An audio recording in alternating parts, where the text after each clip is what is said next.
Magandang umaga, Pilipinas! Magandang umaga kay Mayor Sene Mendoza dyan po sa Talisay, Batangas. Barangay Aya pala, yung katabing bayan ng katabing barangay ng Ambulong, ano ha? Malawakang mudslide naman o landslide naganap sa barangay Siana. Ito po'y sa Mainit, Surigao del Norte. Higit sa 24 na kabahayan ang natabunan ng lupa. Detalye na balita mula kay Jun Di Makuta, Aris 19. Assalamualaikum, Jun. Alaikum-assalam, Kuyang Angel.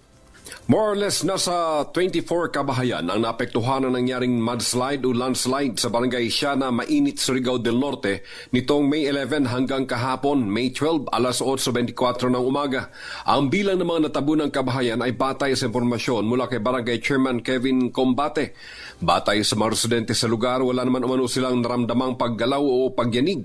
Basta na lamang umanong dumausdos ang tonel-toneladang putik mula sa itaas ng bundok pababa sa kanilang mga kabahayan.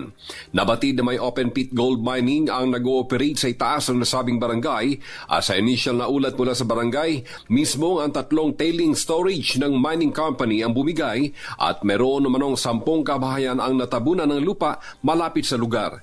Sa patuloy na assessment ng PDRRMC, OCD, DSWD, MDRRMO at barangay officials, sakaling kung bumigay po mano ang natitirang 2 tailing pond sa itaas ng mining site, posible umanong mas lumawak pa ang matatabo ng kabahayan sa ibang bahagi kung saan o sa ibabang bahagi kung saan naroon ang maraming kabahayan. So far wala pang iniulat na casualties sa naturang mudslide sa barangay Siana, Mainit, Surigao del Norte at gumagalaw na ang PDRMC Surigao at iba pang mga line agencies at nananawagan sila sa national government kaugnay sa kanilang sinapit na kalamidad.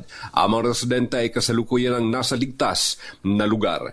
Mula sa kononahan sa Pilipinas, DZRH, ako si RH19, Jun Di Makuta. Tuloy-tuloy sa pagbabalita, tuloy-tuloy na serbisyo. Sama-sama tayo Pilipino. Sukran, Jun.